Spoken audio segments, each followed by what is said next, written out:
Hi friends, strangers, internet. My name is EmilyHanhan. I love colorful makeup and colorful language. And welcome back to my channel.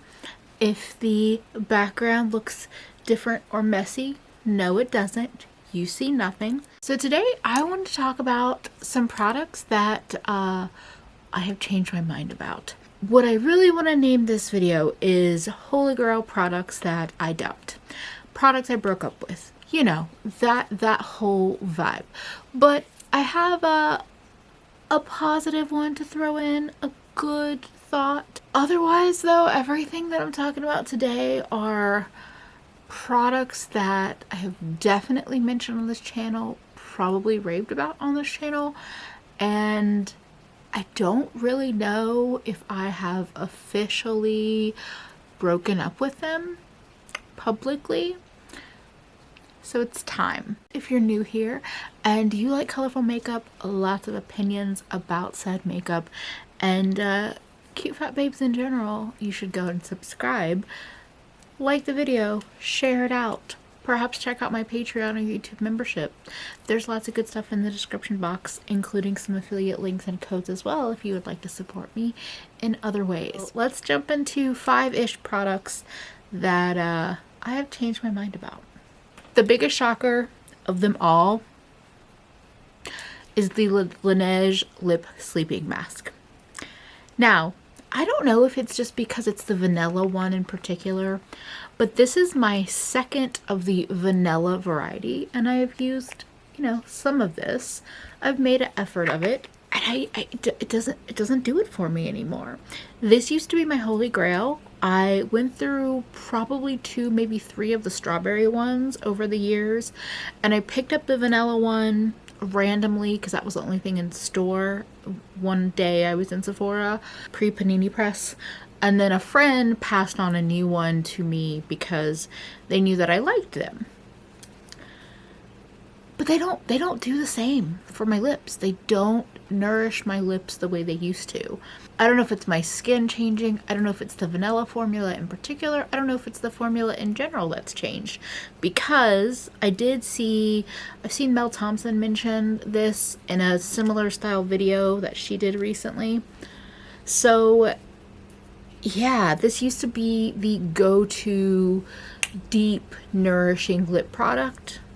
And we're done. I'm gonna keep this and try to use it as more of a daily lip balm, but I figure I would give you some replacements while we're talking. The Dr. Lip, the original nipple balm, which is just 100% lanolin. This is that bitch. I bought a second container of this, even though I'm sure there's still quite a bit in this, but I do not want to be without this. This is amazing. There's no scent, there's no color, nothing like that, but it just does the job for my lips. We're kind of done, Lineage. Me and Dr. Lip, we got something strong going on over here. Another little bit of a shocker, Krave, the Beet Sheild. So this was one of the first SPFs that I ever tried that I felt like a nice moisturizer on my skin. So the story with this is that there was a whole like shake up, I feel like in the last year, about Korean labs making SPF and the protection number it's supposed to be was higher than what it actually protected. So Purito was the first brand where that was like the big thing, the big shock. And then a lot of other brands, I feel like it's kind of happened over time. Krave, I believe is American owned, but kind of Korean produced. It's why it's called a day fluid and not a specific SPF, because of those formalities between the US and other markets.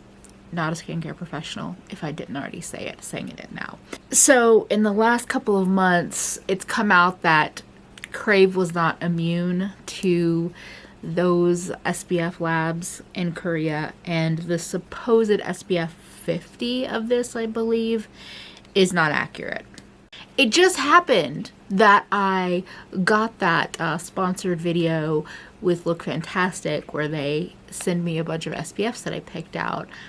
That was all just kismet, because this had already happened and I knew that I needed to move on from Krave. With the new SPFs that I have in my life and the development that this is not as protective as it claims, I'm just going to try to use this up on like no sun days, and then yeah, no sun days. And I don't think I'll be picking anything up from Krave anytime soon.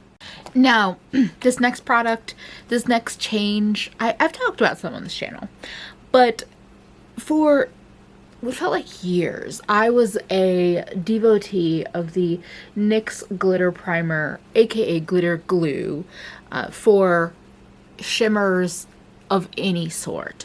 Because of the shape of my eyes, I really need something like this for any shimmer, shiny, textured, or smooth eyeshadow to really stay and look as bright and delicious as I want it to, as like shiny and wonderful. And here's the thing, is that this hasn't like gone downhill. Besides the terrible packaging that's always been terrible, it always gets these like stress lines as you go, and so sometimes it'll split. I've had packaging in the past before split up here and down here, and even like at the kind of seam. It looks really gross, but like at this seam. I'm still gonna keep using this. This is definitely like a little goes a long way kind of product, but yet again I have a replacement. The Firenze Pixie Epoxy, which you can see I have used quite a lot of it. Firenze is an indie brand, and this is a glitter loose pigment shimmer product, and it has a doe foot. Mine is stained because that's what happens. There's multiple reasons why I have been reaching for this over the glitter glue. So first of all, the doe foot is just such an easier way to apply. It has the same issue with NYX in that like NYX, when you squeeze out the glitter glue, I'm almost always squeezing out too much. The doe foot, I will always clean it off like the edge of the tube, and then sometimes I'll just dab a little on my hand and pick it up, but a lot of times I'm just applying it straight to my eyes. And same with glitter glue, a little goes a long way. This is a much thinner formula. It's a little bit more liquidy. You can have the same issue with the glitter primer, and that if you put on too much, I have creasing. But because this has the doe foot, because it's a thinner formula, I don't feel it on my eyes. And it, oh wait, this is the whole reason why I picked this up, is this was recommended to me from Millie, Bad to the Brow, to try with the jeweled multi-chromes, any of the black based multi-chromes, because I was having incredibly intense and quick creasing, and this works beautifully for the multi-chromes when glitter glue was not and nothing else was. So the fact that I could just have one product that covers all of it, and price point is not dramatically different from NYX, it just made it really easy to let go of the NYX glitter glue. I know I will probably repurchase this in the future because of its accessibility, since I have to order this online and have it shipped to me. But overall, I have been really happy with the Pixie Epoxy, and it has just booted the glitter glue out of its tight hold that it had on me. I feel like I have mentioned the BH Duolight Highlighter 9-color palette on my channel a lot. I originally picked this up because of Lacey, Spooky Lips and Fat Hips. They were wearing this amazing pink to green highlighter, and I literally, it was the one time I met them in person, and I was like, what the hell is that? Once I knew what it was, I bought it. Now, I still think this is a pretty palette. The reason why I've kind of broke up with it is because over time I've you know, I love highlighters. I've had the pleasure and like, honor to get like the full collection of the Kaleidos highlighters in PR. I have bought so many highlighters from, you know, BH to Danessa Myricks to Dior to, again, I've bought some Kaleidos highlighters. I've bought single pan highlighters from Kristen Lee and Looksy and all different brands. And I do think that for the drugstore and that price point, this or an equivalent kind of colorful palette of highlighters from BH is one of the best bang for your buck.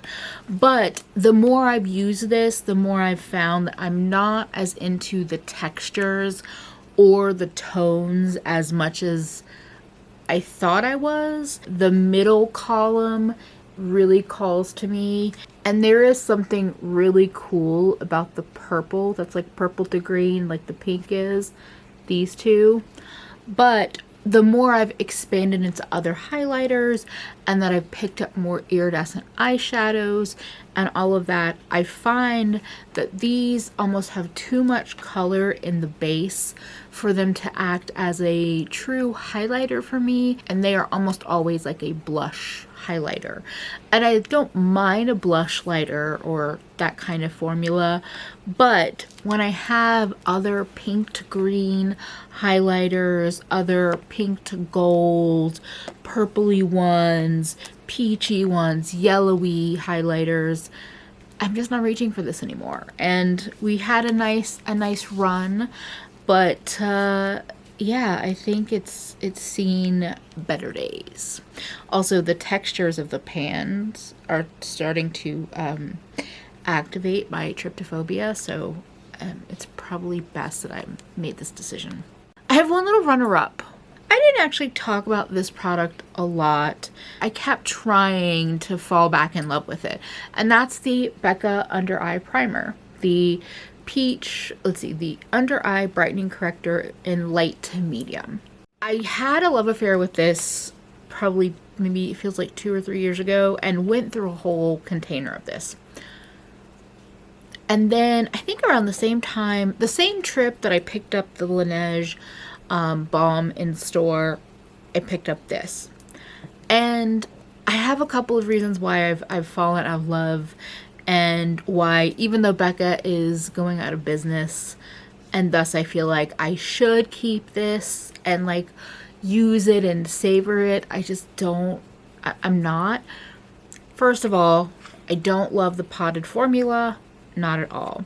Second of all, it is a brightener in that it does brighten, but I almost always have to put something on top of it because it's too pink, too peach for it to really look like my under eyes.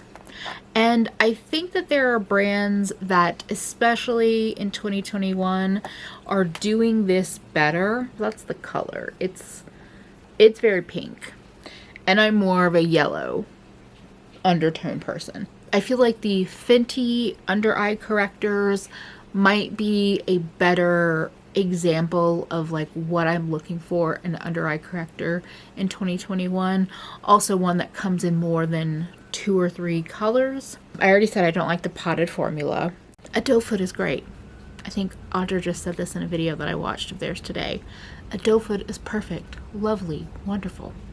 So anyway, the other thing that I realized, and I realize I'm giving you all these substitutions now, my Oma Beauty Concealers, I have 2 colors from them, and one is more of a pinky toned lighter one, and the other one is a little more yellowy, and it's a step or 2 darker. The thing with the pinky toned concealer from Oma that I have, I think it's 0.75, is I can use it under my eyes, and it acts like a brightener, but it still blends out to look like my skin.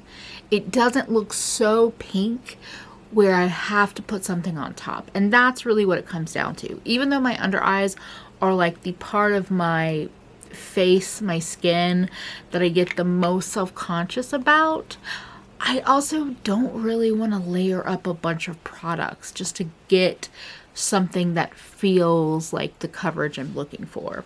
So yeah, Becca, I'm sure I've said it in the past, but I'm not surprised you're going out of business. Now, I have a positive one. I've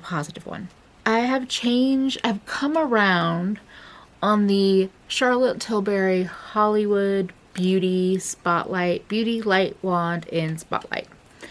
So this is basically a liquid highlighter. Now, I tore the terrible foam sponge applicator off of it. This is a very pretty cream highlighter.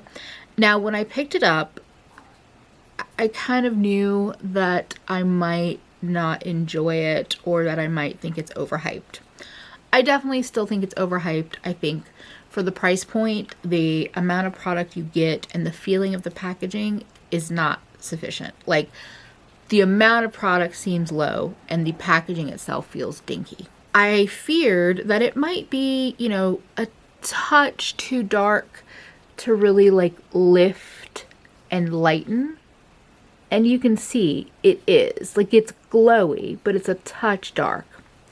So when I've been using this just as a regular cream highlighter, I'm like, it's pretty, it's glowy, but I wasn't getting the hype. But the thing that kind of changed my tune on this is when I mix this with my VDL Lumi Layer Primer and I use it as a glowy base. I'm probably using about 2 parts of the VDL Lumi Layer Primer, which is just a lightweight, lotiony, glowy primer. But it has, in my opinion, a more subtle glow. But when I do 2 parts of that with about 1 part of the Spotlight liquid highlighter, I get something that reminds me of the effect that I see on everyone that's wearing the Auric Glow Lust. That is still on my wish list, but it is still out of stock. So I decided that I would play around and see if I could get that effect. And because this does have that beigey champagne tone, it almost acts like the way a base product would, because it has just a little bit of pigment in it. It has a little bit of color. Still overpriced. Would still rather have the Auric Glow Lust or maybe the Hollywood Flawless Filter from Charlotte Tilbury. But since I bought it and I want to get use out of it, and it has a nice texture, a nice finish to it, mixed, this is good shit. So that's it. That's my list of products that I have changed my mind about, or, you know, a bunch of holy grail shit that has gotten booted out. Now, if anything that I talked about today is stuff that you love and I was like, you know, shit talking it, I'm not here trying to attack you. There's no offense there. If you have any pointers or tips for anything that I talked about not liking, you could definitely leave those in the comments, because I'm open to be persuaded in a different direction.